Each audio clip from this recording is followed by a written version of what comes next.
We are the first generation who feel the major impact of climate change and may be the last who can do something about it before it's too late.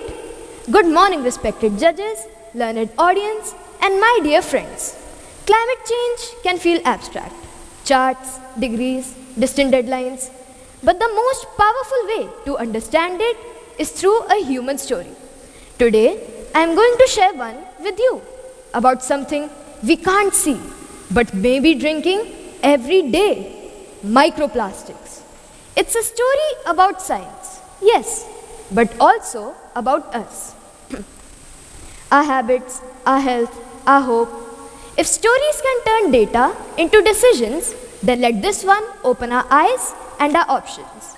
The mystery of microplastics in our water. My story begins at a quiet lake at dusk. The water glows like molten copper, the surface still as glass. It looks untouched, pristine enough to drink. But zoom in 1,000 times and the illusion breaks. Deepa, the protagonist of my story, is an environmental scientist. She's been sampling this lake for years. One evening, she lowers a bottle into the still water and filters it back at her lab. As she peers at it under her microscope, the truth erupts into view. The lake is dusted with glitter that isn't glitter. It's plastic. Blue fibers, transparent slivers, synthetic snow swirling around on the screen. Plastic that's been torn apart by time and tossed back into the world as something almost invisible, except to those who know where to look. She messages her colleague. It's in every site. Shore, inlet, mid-lake. The water appeared perfectly clean, but the lens tells a different story. And this story reaches far beyond one quiet lake. According to UNEP, 19 to 23 million tons of plastic leak into rivers, lakes, and oceans every year.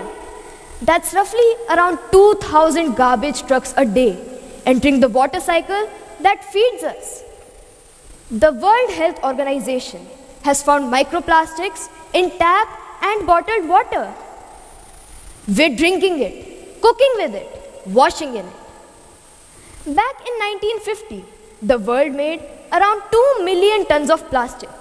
Now, it's 450 million tons every year, with production still climbing on current trajectories. Deepa's lake isn't the exception, it's the new normal. We imagine straws and bottles, and yes, they matter, but a lot of microplastics start tiny. Synthetic clothes, car tires, city dust. When you wash a fleece hoodie, it sheds thousands of fibers straight into wastewater. According to IUCN, textiles alone account for 35% of microplastics entering oceans. Every time a car turns a corner or brakes at a light, tires wear down, leaving behind microscopic dust that washes into drains with the next rain. Urban dust arising from abrasion and weathering of synthetic items like shoe soles, kitchenware, infrastructure coating, and even road paint contribute a staggering 24% of microplastics in oceans, contaminating ecosystems globally. People often ask Deepa, can't we just skim it out? If only. Once plastic shatters into microscopic fragments, it's almost impossible to remove. Plastic doesn't just go away, it breaks apart into microplastics smaller than a sesame seed and nanoplastics, so small they can move through filters and maybe even our cells. In 2022, scientists found microplastics in the human blood, showing it can circulate in our bodies. They've even been detected in the human placenta, a place we consider to be the ultimate filter. But there's a reason we don't feel urgent about this. As author George Marshall writes in Don't Even Think About It, our brains are wired to downplay slow, invisible threats. Greta Thunberg's The Climate Book reminds us that the plastics crisis and climate crisis share roots in fossil fuels. Many plastics are fossil fuels in solid form. David Wallace Wells is blunt in The Uninhabitable Earth. The longer we wait, the worse it gets. Elizabeth Colbert warns in The Sixth Extinction that nature doesn't get infinite second chances. Right now, governments are negotiating a global plastics treaty. The big question is, should we cap production or just manage the waste? The science says we need both. The villains of this story are ordinary: habit, convenience, delay. But the heroes are ordinary too. Parents, teachers, students, engineers, you and me. Deepa knows systems must change, but she also believes in people and in communities. Here's the plan she proposes for her town and ours.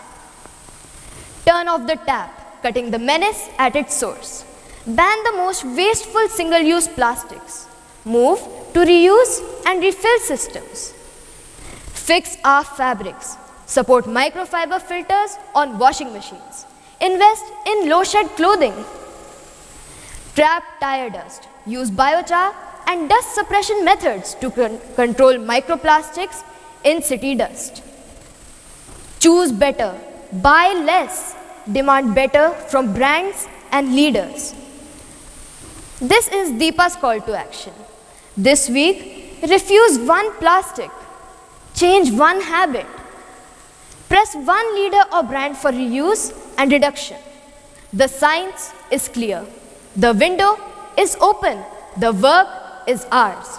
Let's write a different ending. What we put in, we drink back. What we ignore, our children will find. So let's turn off the tap for our lakes, for our lungs, and for our future. Let this video speak louder than my words. Ladies and gentlemen, I now leave you with my final message. We have to move to Plan B, as there is no Planet B. Thank you.